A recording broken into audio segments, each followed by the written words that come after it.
All right, so please make sure that you are practicing each of the 12 techniques.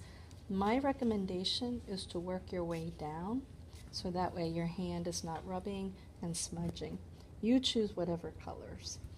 I think for the first one, I'm going to just use the corner of the pastel. And obviously when you use a corner, you can make a skinny line, okay? So this can be great for adding textures and patterns and things like that. Okay, so just practice using a corner, a sharp corner of the pastel.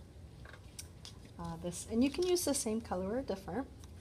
Now for the side of the pastel, obviously the long fat edge would be a good one. Or you can even use the side like this. Okay, just kind of practice using the side. Notice how it made lines because the corner got caught. Smudging with the paper towel is one of my favorite. So I'll use maybe green this time. And I'm gonna do it lightly and get plenty on there.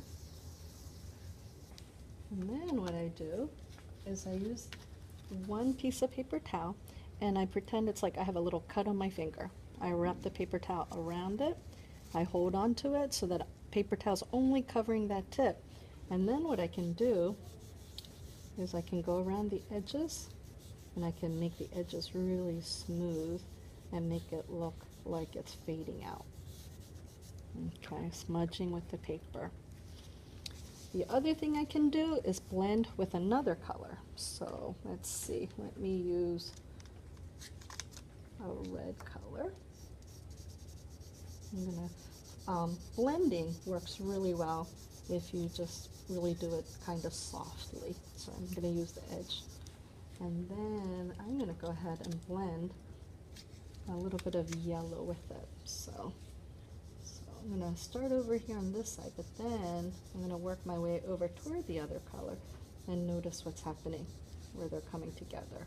Okay, I'm even kind of sometimes going around in circles. Notice what color is it turning into? Orange. Okay. Long strokes, that's obvious. Okay, any kind of long strokes. Again, this is great for creating textures and patterns. Short strokes, I'll just use the same color. Short strokes, again, awesome technique to use for textures and patterns. You can use these additional textures on top of other colors. Okay, vary the pressure. So let's see what happens if I take the side and press really hard, and then if I do it kind of medium, and if I do it really lightly. Okay, I'm varying the pressure.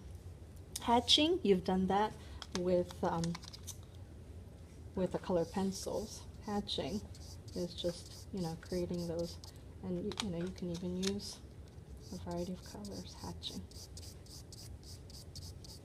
Okay. Cross hatching. It's just like hatching, except you're crossing it. You're going in both directions, one way and then the other way. Okay, scribble. Just everybody knows scribble. I mean, scribble is, sometimes that's kind of fun to use for a technique if you need a certain kind of texture like that. Layering is a lot of fun too. So if I use, I think I'm going to use this dark green.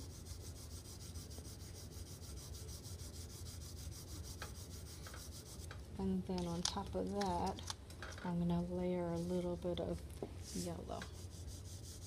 It's just like blending. I'm just layering colors on top of each other. And then let's see what happens if I actually use a little white with it too. Okay. And then, I mean, really, I can even use a paper towel. I can use multiple techniques. Maybe I'll just go around the side and do that little bit of smudging around the sides. Okay, adding texture on top. So maybe for this one, I might decide to use maybe some dark purple here. And maybe I'll use some of this magenta. And then I'm going to use a clean area on my paper towel, and I'm going to maybe blend those colors together. And then on top of that, maybe I'll create some texture. Maybe my fruit or vegetable has little dots or little marks on it. Okay, so you're just having fun trying different colors and trying all 12 techniques. And you'll be picking and choosing which techniques you want to use for your still life.